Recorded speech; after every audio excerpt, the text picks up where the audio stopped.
السلام علیکم. Hope you are doing well. It's me Alishba Abbasi. آج کا جو ہمارا ٹاپک ہے وہ ہے پاور آف دعا.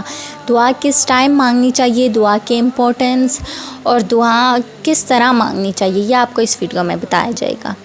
ہر دعا عبادت ہے اور عبادت میں اللہ تعالیٰ کی یاد اور اس کی بڑائی کا ذکر کیا جاتا ہے اور اسی ذات سے فریاد اور دعا مانگی جاتی ہے. ایک حدیث میں ذکر ہے، جو شخص میری حمد و ثنا میں اتنا مشغول ہو کہ جو وہ چاہتا ہے یا اس کی جو اپنی وش ہو اس کو بھی مانگنے کی فرصت نہ ملے تو میں اس کو مانگنے والوں سے بھی زیادہ دوں گا. انسان کو سچے دل سے اللہ تعالیٰ سے دعا مانگنی چاہیے اور نیک نیت اور خلوص دل کے ساتھ دعا مانگے. آپ نے تو سچے دل سے دعا مانگنی ہے، دینے کا کام تو اللہ تعالیٰ کا ہے اور وہ آپ کو صحیح ٹائم پر اس چیز سے نواز دیتا ہے. اللہ تعالیٰ کو معلوم ہے کہ آپ کو کس ٹائم کیا چیز چاہیے اور آپ کے حق میں کیا چیز بہتر ہے. اگر ہم اللہ تعالیٰ کا ذکر کریں گے تو اللہ تعالیٰ خود بخود ہماری دعائیں قبول کر دیتا ہے. زمینوں اور آسمان کی ساری مخلوقات اللہ تعالیٰ کی محتاج ہیں. اللہ تعالیٰ ہی کی ذات ہے جو کس کو زندہ کرتا ہے، کس کو موت دیتا ہے، کس کو عزت دیتا ہے، کس کو ذلت دیتا ہے، کسی تندرست کو بیمار، کسی بیمار کو تندرست کرتا ہے. تمہارا رب حیامند اور کریم ہے، یعنی بغیر مانگے دینے والا ہے اور وہ اپنے بندوں سے حیا کرتا ہے کہ اسے خالی ہاتھ واپس کر دے جبکہ اس کا بندہ اس کی طرف دعائیں کے لیے اپنے ہاتھ اٹھاتا ہے. حضرت عمر فاروق رضی اللہ تعالیٰ عنہ کہتے ہیں کہ رسول اللہ صلی اللہ علیہ وسلم جب دعا میں اپنے دونوں ہاتھ اٹھاتے اس وقت تک نہ رکھتے جب تک کہ اپنے منہ پر نہ پھیر لیتے. اگر آپ صلی اللہ علیہ وسلم دعا کے وقت ہاتھوں کو نہ اٹھاتے تو منہ پر بھی نہ پھیرا کرتے تھے.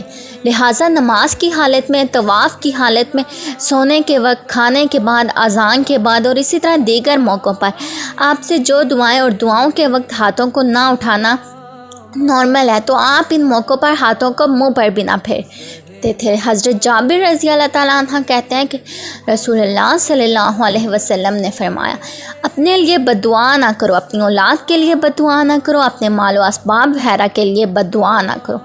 ایسا نہ ہو کہ تمہیں اللہ تعالیٰ کی طرف سے وہ خصوصیت نصیب ہو جس میں اللہ تعالیٰ آپ کی ہر وش پوری کرتا ہے اور پھر تمہاری بد دعا بھی قبول ہو جائے گی. یعنی کچھ ٹائم ایسا آتا ہے جس میں حق تعالیٰ کی بارگاہ میں ہر دعا کو شرف قبولیت سے نوازا جاتا ہے.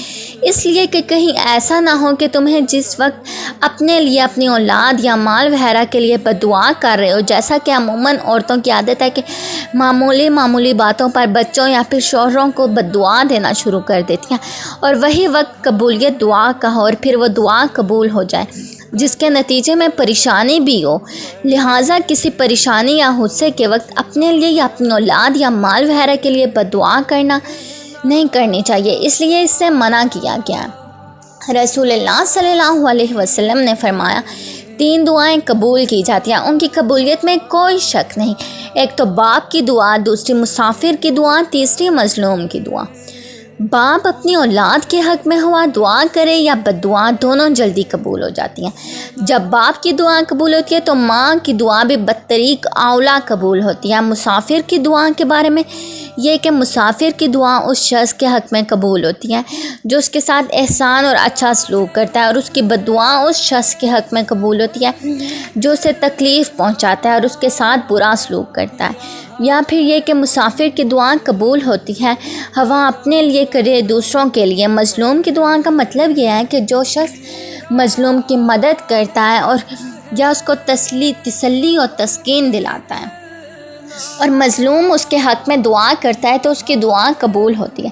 اسی طرح جو شخص مظلوم پر ظلم کرتا ہے یا جو شخص ظالم کی حمایت و تائید کر کے مظلوم کی ذہنی، روحانی اور جسمانی تکلیف، مصیبت میں اضافہ کرتا ہے اور مظلوم اس شخص کے حق میں بد دعا کرتا ہے تو اس کی بد دعا بھی قبول ہوتی ہے. صلی اللہ علیہ وسلم نے فرمایا، 3 شخص ایسے ہیں جن کی دعا رد نہیں ہوتی. روزے دار کی جب وہ افطار کرتا ہے، لوگوں کا سردار و حاکم جب عدل و انصاف کرتا ہے، مظلوم کی دعا جب مظلوم کرتا ہے تو اللہ تعالیٰ اس کی دعا کو بادلوں کے اوپر اٹھاتا ہے اور اس کے لیے آسمان کے دروازے کھول دیے جاتے ہیں. مظلوم کی دعا اوپر پہنچتی ہے اور جلدی قبول ہو جاتی ہے. اور رب العزت فرماتے ہیں، مجھے اپنی عزت کی قسم میں تیری مدد ضرور کروں گا اگرچہ وہ کچھ مدت کے بعد ہی کیوں نہ ہوں. آپ صلی اللہ علیہ وسلم نے فرمایا، جو مسلمان بندہ اپنے مسلمان بھائی کے لیے غائبانہ دعا کرتا ہے، یعنی اس کو نہ معلوم ہو کہ اس کے لیے کوئی دعا کر رہا ہے، تو وہ قبول کی جاتی ہے اور دعا کرنے والے کے سر کے قریب ایک فرشتہ مقرر کر دیا جاتا ہے۔ جب وہ اپنے مسلمان بھائی کے لیے دعا کرتا ہے تو وہ فرشتہ کہتا ہے اے اللہ اس کی دعا قبول کر، اور یہ بھی کہتا ہے تیرے لیے بھی ایسا ہو۔ جو شخص اللہ تعالیٰ سے نہیں مانگتا اللہ تعالیٰ اس سے ناراض ہو جاتا ہے۔ آپ صلی اللہ علیہ وسلم نے فرمایا تم میں سے ہر شخص کو چاہیے کہ وہ اپنی تمام حاجتیں، مطلب جو بھی چیز اس کو چاہیے ہو، اپنے رب سے مانگے، یہاں تک کہ اس کے جوتے کا تسمہ ٹوٹ جائے اور اسے بھی اللہ تعالیٰ سے مانگے۔ حضرت موسیٰ علیہ السلام کا ایک واقعہ ہے کہ ایک دفعہ جب اللہ تعالیٰ کے دیدار کے مشتاق ہوئے تو انہوں نے اللہ کے حضور سب سے بڑی اور عظیم و شان درخواست پیش کی اور بولا اے میرے رب تو مجھ کو دکھا میں تجھ کو دیکھوں۔ دوسری طرف جب وہ نان جو روٹی کے محتاج ہوئے تو پروردگار ہی سے عرض کیا اے رب تو جو چیز اتارے میری طرف اچھی ہے، میں اس کا محتاج ہوں، لہٰذا بندوں کو چاہیے کہ وہ اپنی ہر حاجت خواہ کتنی ہی بڑی کیوں نہ ہو یا کتنی ہی چھوٹی کیوں نہ ہو اللہ تعالیٰ ہی کے سامنے پیش کرے، اسی سے اپنی مرادیں مانگے۔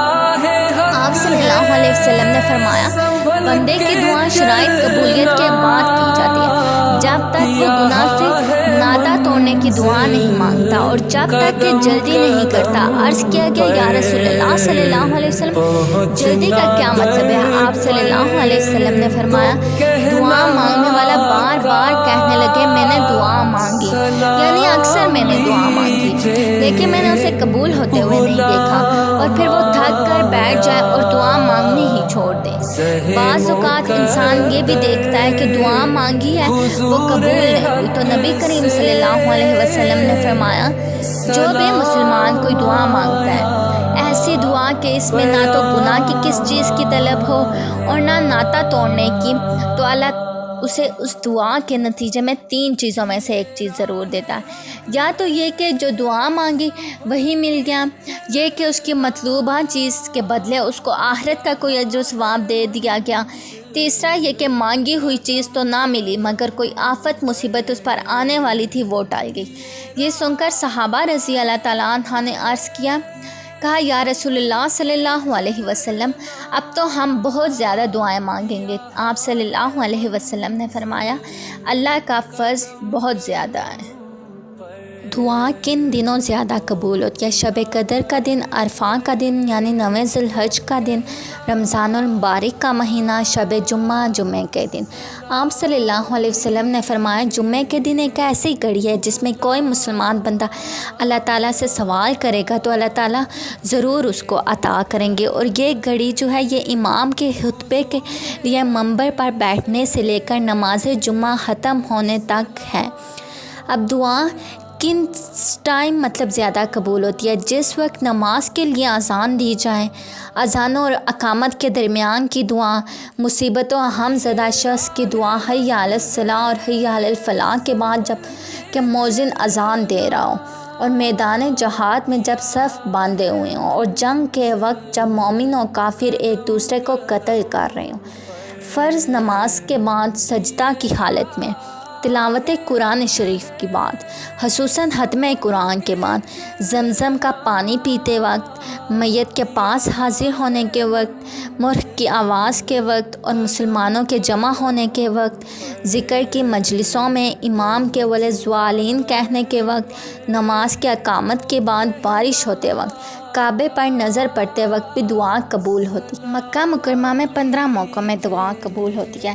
طواف کرتے ہوئے ملتزم پر چمٹ کر، ملتزم اس جگہ کو کہتے ہیں جو حجرہ اسود اور کعبہ شریف کے درمیان ہے۔ عربی میں ملتزم چمٹنے کو کہتے ہیں کیونکہ اس جگہ پر چمٹ کر دعا کی جاتی ہے، اس لیے اس کو ملتزم کہتے ہیں۔ جب وہاں پہنچیں اس پر پیشانی لگائیں اور کبھی کبھی داہنا رخسار اور کبھی بایاں رخسار پھیلا کر دیوار سے لگا دیں، اور دوسرا ہاتھ حجرہ اسود کی طرف پھیلا کر دیوار سے لگا دیں اور خوب اچھی طرح دعا مانگے۔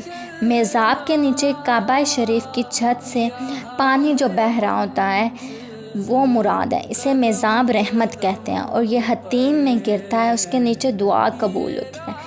کعبہ شریف کے اندر زمزم کے قریب یعنی زمزم کے کنویں کے قریب یا زمزم کا پانی پیتے وقت، صفا پر، مروہ پر، مقام ابراہیم کے پیچھے، عرفات میں، منع میں، تینوں جمراتوں کے قریب۔ تینوں جمراتوں سے وہ موقع مراد ہے جہاں حج کے دونوں دنوں میں کنکریاں ماری جاتی ہیں۔